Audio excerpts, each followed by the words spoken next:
Your association with Shankar sir. So few words on that. I am going to be doing a third film with Shankar, and Nanban we did together, Endhiran we did, and now 2.0. 2.0 I thought is a sequel.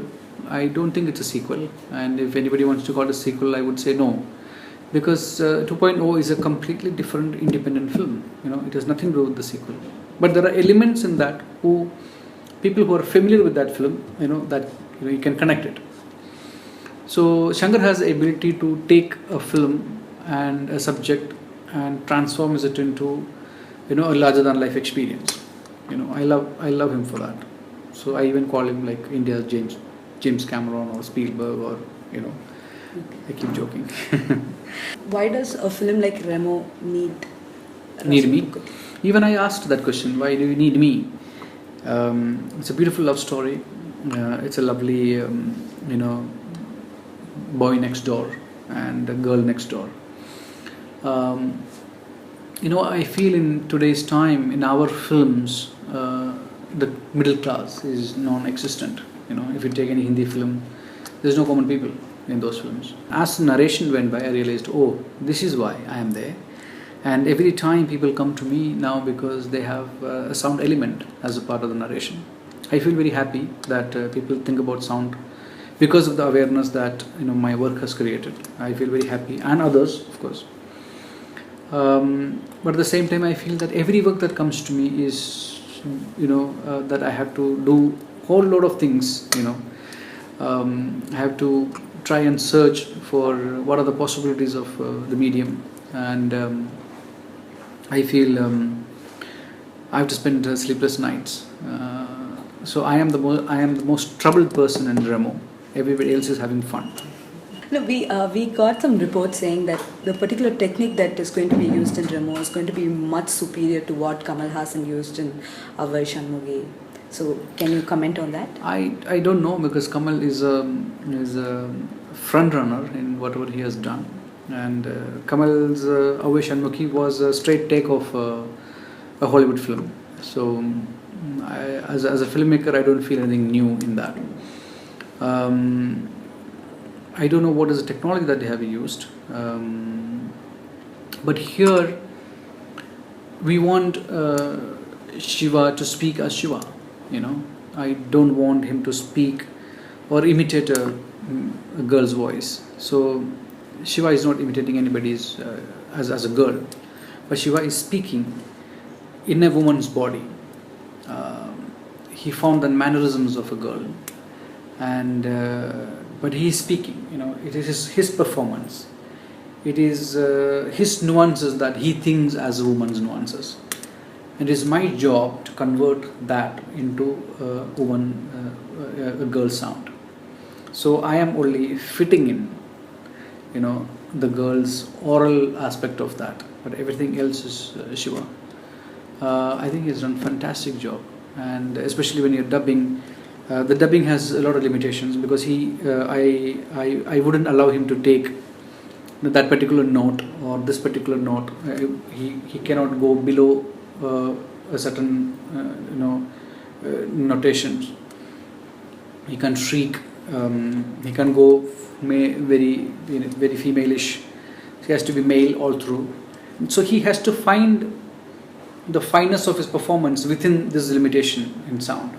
Then only the software that I'm using kind of can be tweaked and fitted into a female voice.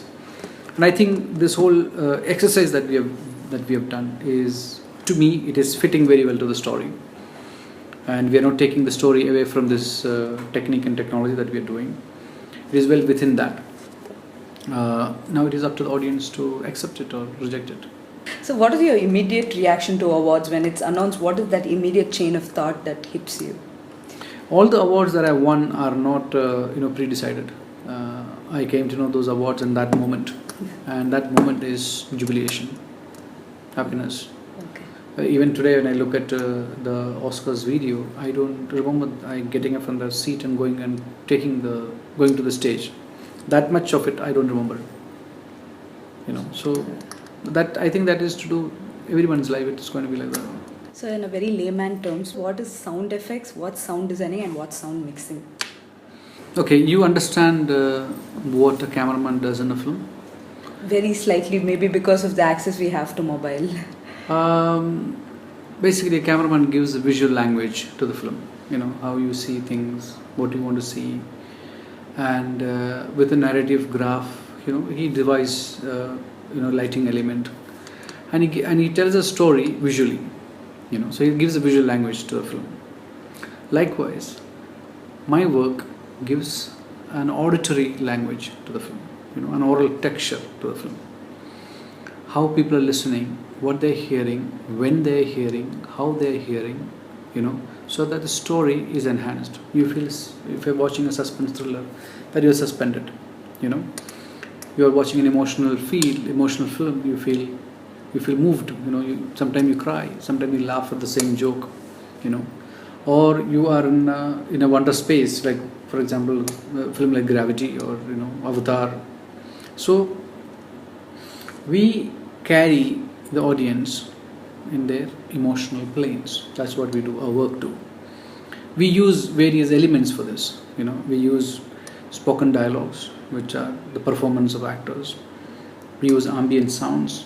Suppose whether the action is happening in a sports stadium or in a cave or a school, whether it is a day or night, whether it is raining or it is snowing, you know, all this information comes from sound, ambient sounds. And sound effects are something like, you know, you have a car, or you have a train, you have an aeroplane, or you have a door. Now it becomes very, very crucial. Suppose you're working on a science fiction film which is not, say, 100 years from now. How a car will sound 100 years from now, you know. When you hear a car sound, is it an Ambassador, is it a Fiat, is it a Mitsubishi, is it a, you know, what kind of car is it? Is it a sedan, or is it a small car? Is it a sporty utility car, SUV? You know, there are so much gradation. Is it a Honda? You know, is it a Ambassador? Is it a, you know? So we group. So every brand, every size has a different sound. You know. So we basically, with this sound effects, we go into the anthropology of people, situations, life, time, you know. And in sound design, what we do is we conceive the sound of a film in advance, you know, even before the film is shot, you know, we conceive it. A sound design is something which is, sometimes it is compositions, you know, compositions are done through sound. Need not necessarily be music, but it sounds like music. It has emotion in it. It is musical. It is rhythmic, you know. And sound mixing is combining all these elements together so that audience feel it's one, you know, that they heard only one sound. They haven't heard all the 5 different elements. So that the audience go through one emotional journey. That's what sound mixing does. So all this put together is my work. Do you think the understanding of the attribute sound is good with all the filmmakers? I wouldn't say that everybody has a greatest understanding of cinema or of sound, or the understanding of sound is very well used in Indian cinema. No, I wouldn't say that. Though we as Indians, as a tradition, as a culture, as a civilization, understood the power of sound, the meaning of sound, but we have forgotten that completely now. We don't practice even the minutest element of that in our films. So there's a long way to go, and most of the time through my work I try to sensitize audiences towards this, and the audience are changing. Where does your work in a movie start? Is it after the edit and the BGM work, or is it well before? Like, are you part of the pre-production too? Yes, my work starts when the script is locked. You know, in that sense, I've been working in 2.0 even before the film starts shooting. You know, I've been thinking, I've been conceiving, I've been talking, I've been collecting samples of sounds, because I know the story. I know what is needed for the story. Our work start right from the beginning when this director locks the script and it is given to us. We start working from there. We start conceiving things from there. Perfect. What is the contribution of a music director to your part of the work? See, music is one of the element of sound that we use. The challenge of music is that it has ready emotion. A musician's work is his or her musical interpretation of the story, of sequences, of events, which is given to us. That interpretation has ready emotional quotient in it. That we have to use it to make an audience feel a particular emotion at that particular moment. Not before that, not after that. I want an audience, a moisture to come in their eyes at that moment, not before, not after. So we use the music, we don't just paste it with other elements, other sounds, other dialogues, effects, sound design, ambiences, foley's. We use this, bring it in, bring it out. Sometimes we remove, sometimes we take it out, sometimes we add.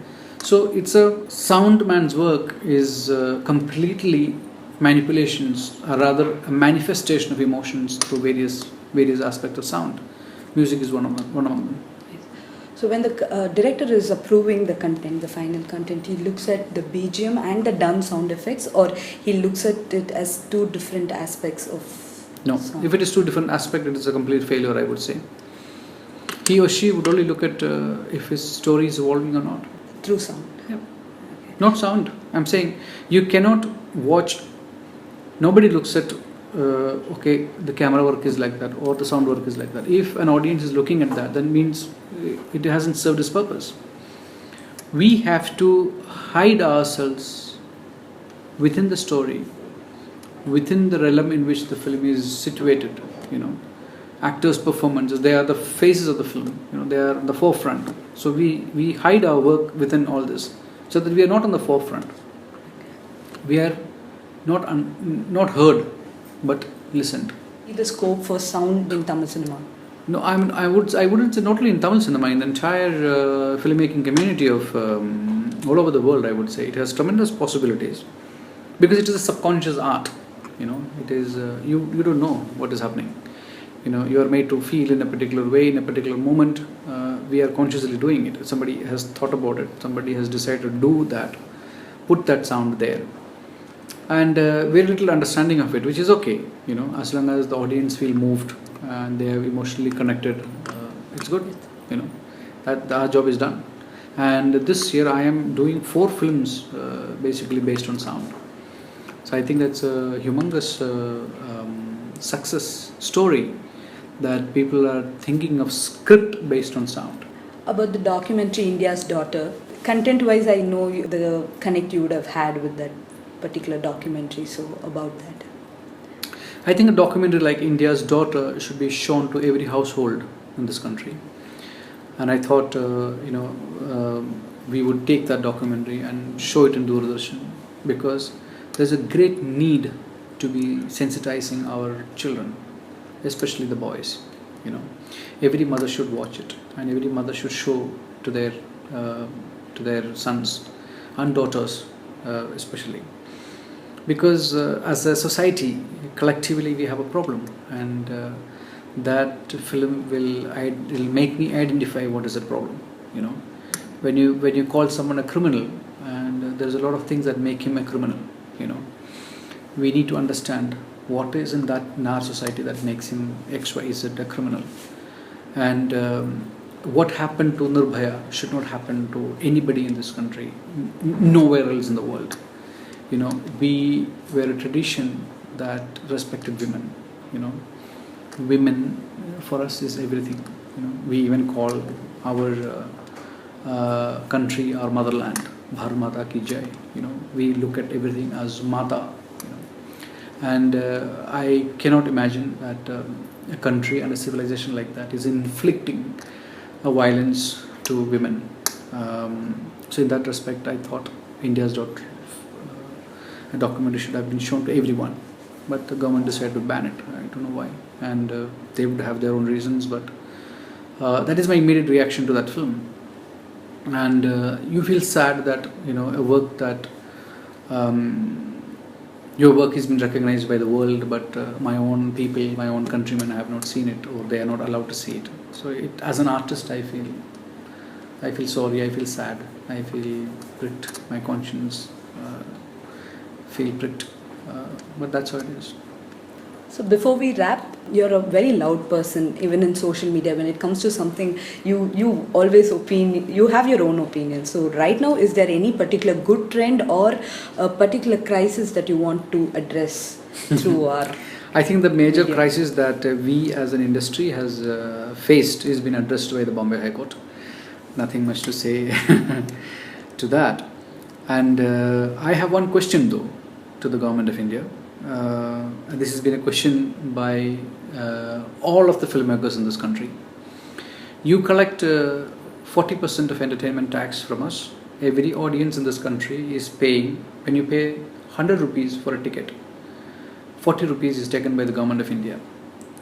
What are you doing back to the industry by taking that money from us?